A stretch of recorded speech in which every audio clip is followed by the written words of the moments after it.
Hai Tribuners, jumpa lagi dengan saya S. Widodo, News Tribun Jateng, News Manager Tribun Jateng. Saat ini kita sedang berada di mana? Di Banjarnegara. Udaranya sejuk dan cukup dingin dalam acara Tribun Forum bersama orang istimewa, bersama tokoh-tokoh hebat di Jawa Tengah.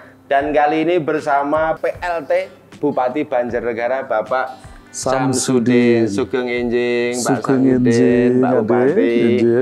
Dan yang kedua juga tokoh yang hebat yang mengurusi UMKM dan koperasi di Banjarnegara, yaitu Ibu Kadis Perindakop UKM Banjarnegara. Sugeng Enjing, Bu. Selamat pagi. Selamat pagi.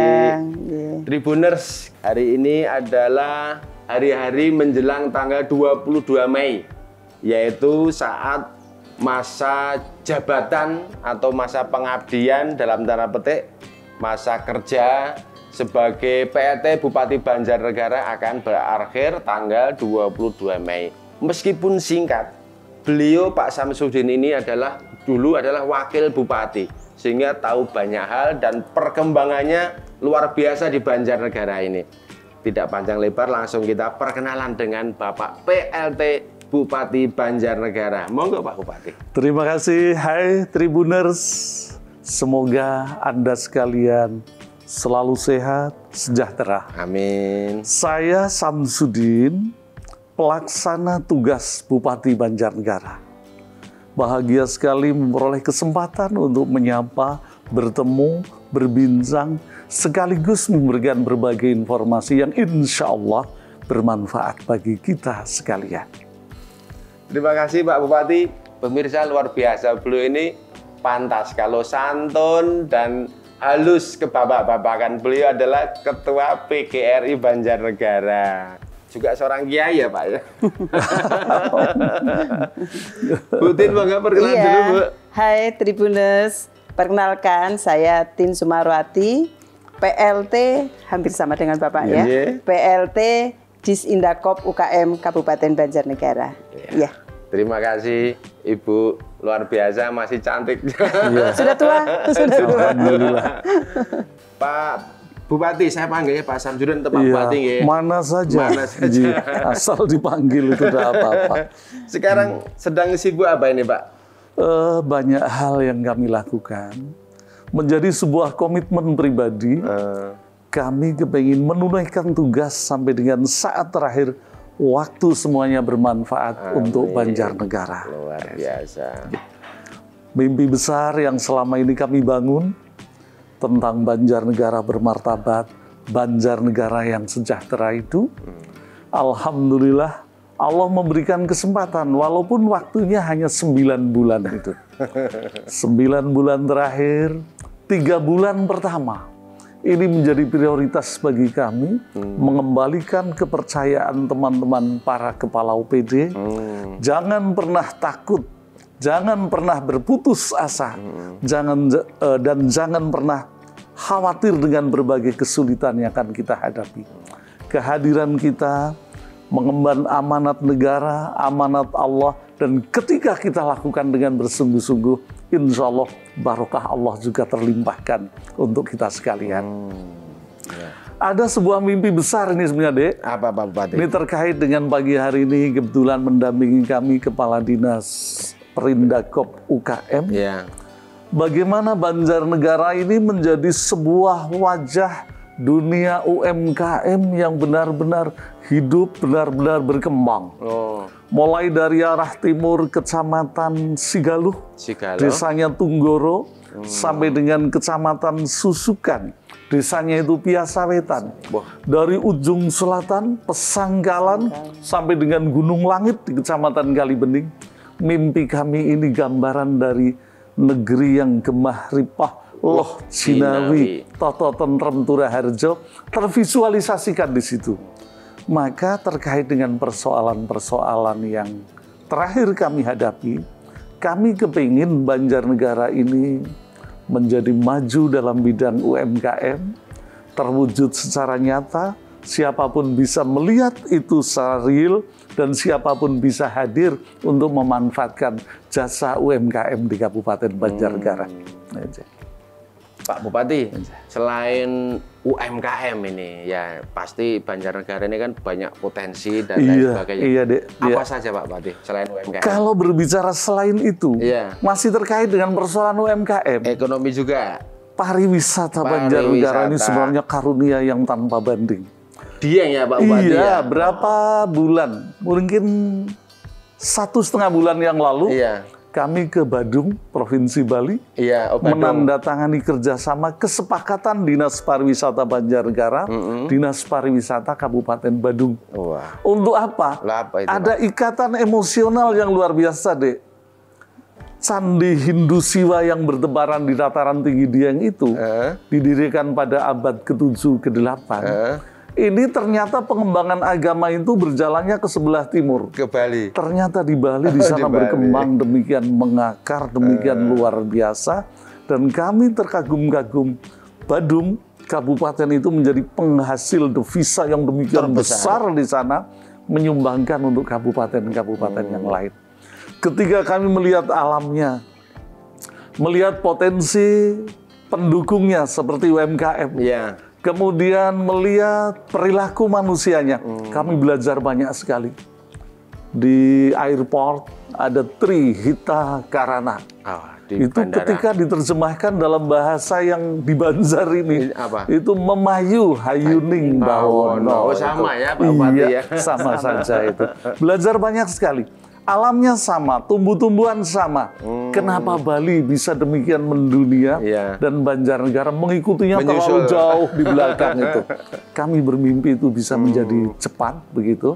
Dan harapan ini kayaknya bisa menjadi kenyataan. Amin, luar biasa ini. Tergantung ini para petarung-petarung muda di belakang kami. Berapa hari yang lalu kami berkumpul di tempat ini, lesehan begitu. Pada adik-adik pesan-pesan moral tentang bagaimana mencapai Banjarnegara bermartabat dan sejahtera dari berbagai aspek itu. Ini pariwisata, belum dunia pertanian. Nah, pertanian, lahannya kan bagus. Banjarnegara luar biasa. Yang datar ini hanya sepanjang jalur jalan raya itu datar. Yang lain bukit-bukit. Yang lain ke selatan gunung, ke utara gunung. Tapi tanahnya demikian subur. Perkembangan dari waktu ke waktu juga demikian luar biasa. Komoditinya apa Pak Bupati yang paling menonjol bagi Kalau padi biasa-biasa saja. Kalau sayur juga biasa-biasa saja. Yang luar biasa. Terakhir yang sedang dipersiapkan, kita memperoleh uluran tangan dari Kementerian Pertanian dalam bentuk kegiatan upland. Apa itu Pak? Kegiatan pertanian yang didukung oleh Islamic Development Bank, begitu. Lalu 2 kegiatan yang muncul di sana. Pertama, pengembangan tanaman kopi. Oh, kopi. Negeri kopi sejati itu di daerah atas, 1 desa Pegundungan, 1 desa Babadan, kemudian menyusul desa Kasmaran. Kopi di sana ada kafe, Dek, di kampung itu. Wah, kapan-kapan di sana dekat Dieng, Pak. Iya, dekat Dieng. Lalu lalu lintas perdagangan mereka tidak lokal lagi. Oh gitu. Mereka biasa tilpun-tilpunan dengan Singapura, dengan Malaysia. Kirim itu ya. Hanya pada saat terakhir namanya perlu untuk dipush, didorong agar masyarakat benar-benar tertarik mau bercocok tanam kopi, karena persoalan berikutnya ini nyambung konservasi. Kopi tanaman keras, akarnya kuat. Banjarnegara persoalan utama banyak bencana karena longsor. Biar tidak longsor, tanami kopi. Kopi itu luar biasa. Itu yang di arah atas. Jadi ngiras-ngirus itu Pak. Iya, betul deh. Di bawah kita memperoleh uluran tangan lagi dengan silaturahmi ke Kementerian Pertanian itu. Pengolahan buah salak. Salak. Kecamatan Sigaluh nanti. Sudah banyak mulai dari pabriknya, kemudian mesinnya, armada angkutannya, sampai dengan pasar kita dibantu oleh Kementerian Pertanian. Wah, rasa-rasanya kalau banyak program seperti ini, 22 Mei jangan ada aja ya Pak. Sepakat. Satu lagi ada, ini sebuah persoalan yang luar biasa menurut kami. Food estate. Food estate. Sebuah kawasan pangan berbahan baku ketela, ubi kayu. Sepertiga petani Banjarnegara petani ubi kayu, dan saya lahir di daerah itu, daerah ketela itu. telo ya Pak? Telo. Panganannya dulu telo. Iya, telo itu. Iya. Nanti menjadi bahan baku untuk pembuatan mokaf. Mokaf. Ini diekspor ke luar negeri. Lagi keren sekarang Pak betul, itu Pak Bupati. Betul, Adek. Betul. Betul lagi ngetren ini di kalangan remaja juga. Iya. Ini nanti petaninya banyak yang milenial itu, anak-anak muda yang ganteng-ganteng begitu, ya, pakai dasi, pakai kacamata begitu. Kan kayak wartawan Tribun. Iya, betul. Jadi petani. Iya. Jadi kami punya harapan besar Banjarnegara insya Allah berubah. Amin. Sepanjang jalan nanti penuh kayak simbol-simbol UMKM itu dalam bentuk tempat usaha, toko, kios berjajar di sepanjang jalan. Wah, kemudian dari selatan ke utara juga demikian halnya. Komoditasnya unik gitu. Kalau di selatan sana kopinya kopi Robusta, di utara Arabica. Arabica lebih asam. Iya, terus berjalan ke utara lagi. Pedagang ikan hias itu. Itu mulai Gunung Langit sebelah utara, Sirukun di Kecamatan Kalibening, Wonoyoso, merajai pasar di pantai utara Pulau Jawa itu. Kayaknya Pak Bupati hafal banget sih detailnya di sana. Alhamdulillah. Baru 9 bulan Pak Bupati ya. Tribuners luar biasa Pak Samsudin ini PLT Bupati Banjarnegara dalam waktu singkat mengemban amanah sebagai Bupati 9 bulan ini gebrakannya luar biasa. Setelah membalikkan kepercayaan publik, OPD dan lain sebagainya untuk tidak takut-takut melangkah, untuk berani membangun, memajukan lagi dengan program-program andalan di Banjarnegara dan sekarang terrealisasi dengan baik. Ada lagi nih Pak Bupati, ini kan sudah peralihan menuju endemi ya. Iya. Pendidikan di Banjarnegara seperti apa Pak? Saya pikir tidak ada masalah, apalagi saat terakhir ini dikembangkan kurikulum merdeka itu. Oh sudah diterapkan kurikulum jadi merdeka. Jadi guru-guru dituntut berimprovisasi, memanfaatkan lingkungan menjadi sumber belajar, kearifan lokal sekarang juga menjadi sesuatu yang ditekankan di masing-masing lembaga pendidikan. Kemudian selama masa pandemi ternyata mereka menjadi pintar, bukan itu menjadi sekolah bodoh. Penggerak itu ya Pak Bupati ya? Iya.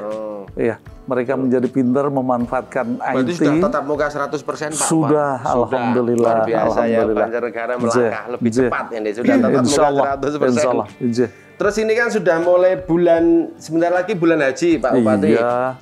Dapat jatah berapa kuota ada? 300 lebih? 50 sekian jamaah haji. Separuh dari kuota dulu ya? Iya, betul. Tapi yang mundur sudah 22. Karena? Artinya ketika mereka bermimpi berangkat haji bersama istri, bersama ibu, karena ibu ternyata tidak bisa berangkat, lebih baik ditunggu sampai situasi kembali normal. Berarti 300 sekian ya? Iya. Mungkin Pak Bupati ada pesan pada masyarakat? Wah, harapan kami luar biasa pada calon jamaah haji Banjarnegara. Ada harapan kami, Bapak, Ibu berdoa dengan penuh kekhusyuan. Mudah-mudahan Allah segera menurunkan barokah, limpahan kasih sayang. Banjarnegara yang kita cintai ini segera bisa lepas dari berbagai hambatan. Angka kemiskinan turun, indeks pembangunan manusia meningkat, sehingga kita bisa sejajar dengan teman-teman dari kabupaten lain. Demikian Ibu, Bapak. Wah, luar biasa. Tribuners, amin dulu. Ini kita doa dan harapannya Pak Bupati kepada calon jamaah haji dari Banjarnegara. Gantian mohon izin untuk Bu Kadis, Bu Tin. Ini kan sekarang Presiden, Gubernur itu sudah ngoprak-ngoprak UMKM semua. Bagaimana di Banjarnegara Ibu bisa cerita Bu? Iya, kami sangat-sangat bersyukur bahwa berbagai macam regulasi yang dikeluarkan oleh pemerintah itu sangat-sangat mendukung berkembangnya UMKM, termasuk bagaimana kita nanti mengajak mereka untuk bisa survive. Berbagai kementerian itu turun, Mas. Turun. Iya. Tidak hanya menteri. Iya, tidak hanya menteri koperasi dan UKM, semua turun. Seperti bea cukai, bagaimana mereka mendampingi, harus mereka berorientasi ekspor. Kemudian kementerian semuanya itu sampai ke perbankan, semuanya harus push. Makanya ada KUR dan sebagainya. Nah, ini kesempatan yang baik bagi teman-teman para pelaku UKM. Monggo kita manfaatkan situasi ini. Kita juga mempunyai beberapa program, Bapak. Apa aja, jadi di kami itu yang pertama di UKM itu kan apabila mereka kepingin naik kelas, apabila kepingin mereka berorientasi ke ekspor, perizinan. Oh, perizinan. Perizinan itu harus, makanya saya harus dipermudah. Ya, pemerintah yang bantu pokoknya. Pemerintah membantu. Dipermudah. Termasuk kemarin kita dengan Kementerian Keagamaan ya, Kementerian Agama ya, iya. Itu juga mereka akan memfasilitasi produk halal. Nah, karena sekarang kan iya, jangan sampai kita sudah berproduksi banyak, ternyata banyak mereka label halalnya itu. Nah, ini yang dibantu dari Kemenak. Dibantu dari Kemenak, dan kita alhamdulillah di tahun ini juga akan mendapat target. Iya, target mereka akan mendampingi. Oh gitu. Iya, target mendampingi. Dan ini dari UMKM di kami yang terdaftar ini sekarang ada 28.218.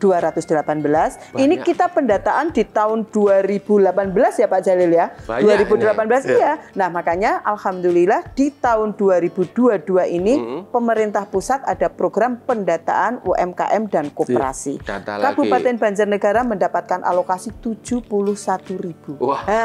Nah, kami bekerja sama dengan BPS, karena kami kan buta, sarannya nyetas titik ke privasi gitu loh. Kami kalau statistik kan dia sudah mempunyai ilmu, bagaimana mereka datang ke masyarakat, kemudian didata agar ini menjadi database, agar nanti para penentu kebijakan itu tidak salah sasaran. Betul. Kalau kita sudah mempunyai database yang akurat, yang benar, berapa sih UMKM Banjarnegara yang bergerak di bidang pertanian, mungkin yang bergerak di bidang industri ini, yang bergerak, otomatis kucuran dana dari pemerintah nanti akan tepat sasaran. Nah, kami menghimbau kepada teman-teman rekan-rekan para pelaku UMKM, monggo kesempatan yang baik ini kita manfaatkan sebaik-baiknya, perizinan panjenengan dilengkapi, semuanya dilengkapi, kita maju bareng. Kita maju bareng. Monggo, iya. Jangan segan-segan untuk berkomunikasi dengan kami, jangan takut. Kita selalu kita punya semboyan loh Pak. Apa itu, Bu? Pelayanan yang membahagiakan masyarakat loh Pak. Iya, jadi kalau masyarakat bahagia, tapi kita harus bahagia dulu. Gitu. Itu loh Bapak. Kalau yang UMKM. Tribuners UMKM di Banjarnegara luar biasa. Setelah 2018 ada 2.000 sekian. Setelah pandemi ini 2022 ini ditarget ada 70.000 lebih. 70 ya Pak. Ya. Ini suatu perkembangan yang luar biasa. Kayaknya Banjarnegara mau jadi pusat UMKM nanti. Amin. Bu, kalau komoditi UMKM di Banjarnegara ini unggulannya apa, Bu? Kita saat ini berbagai sektor ada, Mas. Iya, keutamanya industri makanan ringan. Itu yang betul-betul merajai. Snack dan sebagainya itu merajai. Dan kita sudah kerjasama dengan toko-toko modern. Kita ada kurasi dan sebagainya. Gitu ya? Kita makanya mendorong teman-teman UKM untuk ayo kita sesuai dengan syarat dan persyaratan yang memang dibutuhkan oleh para industri yang lebih besar. Kita nanti akan ada istilahnya kurasi produk. Kurasi produk itu nanti akan dinilai. Nah, ini sudah sesuai, sudah layak belum kalau ini dipasarkan di pasar modern. Jadi kita kerjasama sudah dengan Alfamart, masuk ke minimarket. Nanti harus masuk sudah ke minimarket. Sudah diverifikasi, lolos masuk namanya ke minimarket. Kurasi. Oh, kurasi itu ya. Namanya kurasi produk. Namanya kurasi produk. Begitu. Kalau yang kerajinan apa Bu misalnya? Kerajinan di sini yang sedang marak adalah ekoprint. Oh, ekoprint. Iya, cuma permasalahan di kami ekoprint itu kan sekarang sudah kemana-mana tidak hanya sekedar pakaian, tapi ada sepatu, ada tas, ada dan sebagainya lah. Ini makanya kami mungkin mudah-mudahan ada penentu kebijakan yang meresani kegiatan ini. Kami memang saat ini untuk penjahitan dari sepatu, tas itu kita masih kirim. Iya, kita masih kirim ke Bandung. Iyalah itulah yang menjadi kadang saya pesen aja udah 2 bulan belum jadi karena harus dikirim. Harusnya di Banjarnegara aja ya Pak Bupati. Ada pelatihan, makanya itu mudah-mudahan ada kementerian yang meresani pelatihan cara menjahit dari ekoprint itu sepatu dan tas. Menjadi tas itu. Kalau baju sih sudah oke. Bahkan kemarin kalau panjenengan rawuh ke sini pada saat kita melaksanakan gebiar UMKM keren Pak. Ada fashion show, ekoprint, ada semua produk kita paparkan di sini dan sudah melalui kurasi. Jadi yang kita tampilkan itu produk-produk yang betul-betul memang sudah siap untuk kita pasarkan di toko modern. Luar biasa. Begitu Bapak. Terima kasih Bu Tin. Bu Kadis, luar biasa Tribuners, UMKM dan ekonominya tumbuh luar biasa di Banjarnegara ini. Dan ditarget besok ada 70.000 UMKM, sasarannya sebanyak itu. Dan ini kabar gembira bagi masyarakat Banjarnegara ya Pak Bupati. Pak Bupati, setelah Bu Tin memaparkan panjang lebar UMKM dan lain sebagainya, produk-produknya. Nah sekarang tinggal waktu beberapa hari ini, kira-kira harapan apa pada masyarakat tentang UMKM Pak Bupati ya? harapan kami UMKM semakin merakyat, artinya semua masyarakat Banjarnegara paham benar UMKM itu apa. Kemudian mereka segera mencoba memilih mana yang paling tepat menurut pilihannya. Kemudian sesuai dengan rencana Mbak Tin tadi, ada sensus segala macam, pada saatnya nanti akan dijadikan pengelompokan pada masing-masing. Pengkategorian. Lah pada saatnya nanti kita akan berusaha, harapannya nanti pelatih-pelatih bisa hadir, meningkatkan kualitas produk, sekaligus barangkali membangun pasar. Ini persoalan yang sangat besar itu. Ya, luar biasa. Jadi mohon pelaku UMKM di desa-desa, di masyarakat, kalau didata jangan takut. Iya, iyalah. Betul. Itu pesan bagus ya. Harus dipesankan begitu, Pak. Kadang kan mereka takutnya, oh ini ada datang nanti dikira mau data pajak dan sebagainya. Iya, betul. Ini pesan-pesan.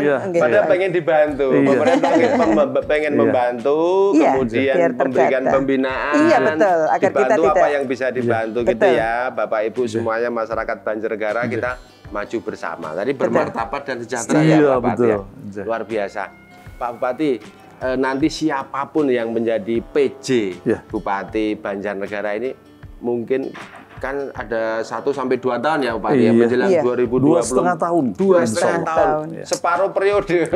Luar biasa. Pak Bupati mungkin ada pesan kepada beliau nanti? Ada. Harapannya pejabat baru siapapun pada saatnya nanti berkenan untuk melihat, belajar dari segala hal yang sudah digelar di Banjarnegara ini. Tidak ada yang tertutup, siapapun bisa melihat, bisa mempelajari, dan bisa melakukan hal yang sama. Ini harapan utama yang kami sampaikan. Kemudian, untuk bisa mengakar dan membumi, berkenan meneruskan itu. Karena persoalan utama yang kita hadapi adalah bagaimana segala mimpi itu bukan kosong, tapi diwujudkan pada aksi yang nyata. Kemarin kita berkumpul di Dieng untuk berbicara tentang pengembangan kawasan dataran tinggi Dieng, yang hakikatnya nanti seperti sebuah pasar dari UMKM yang bertebaran di mana-mana. Kalau nanti dikawal oleh pemerintah yang mengelola pemerintahan di Banjarnegara, apalagi berbagai kementerian itu turun di Dieng. Mulai dari Kementerian Pekerjaan Umum tentang jalan-jalan agar tidak macet, kemudian Kementerian Pariwisata dan Ekonomi Kreatif juga memberikan perhatian secara khusus, Aplen dari Dinas Pertanian juga mendukung secara khusus.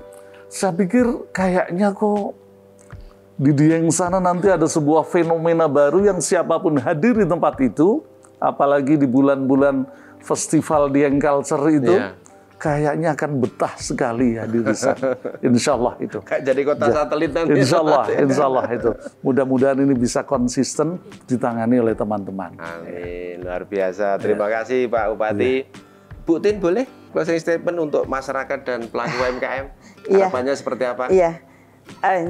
Jadi seperti yang tadi dipangantikan bahwa tahun 2022 ini sedang ada sensus, kita mendata para pelaku UMKM. Monggo jangan takut teman-teman, jangan takut. Ini justru pemerintah nantinya akan lebih memperhatikan panjenengan sesuai dengan spesifikasi panjenengan. Jadi nanti sampaikan data seakurat mungkin. Usaha produksinya panjenengan apa, kemudian modalnya berapa, kemudian omsetnya berapa. Jangan takut, nanti yang akan dipertanyakan oleh teman-teman petugas, jawab dengan benar dan jujur, karena ini menjadi database yang akan menentukan kebijakan pemerintah ke depannya. Begitu, terima kasih. Terima kasih, luar biasa. Tepuk tangan untuk Pak Bupati dan Bu Kadis. Terima kasih. Terima kasih. Pemirsa Tribuners dimanapun Anda berada, demikian perbincangan singkat dalam Tribun Forum bersama PLT Bupati Banjarnegara Bapak Samsudin dan bersama Ibu Tin Sumarwati, Kadis. PLT juga. Kadis Perindakop Banjarnegara. Saksikan di video Tribun Jateng dan di berita tribunjateng.com serta di koran cetak di Tribun Jateng. Dan jangan lupa saksikan obrolan Tribun Forum bersama tokoh-tokoh di Jawa Tengah yang juga sangat istimewa. Terima kasih, salam Tribun, salam sehat dan salam tangguh. Terima kasih.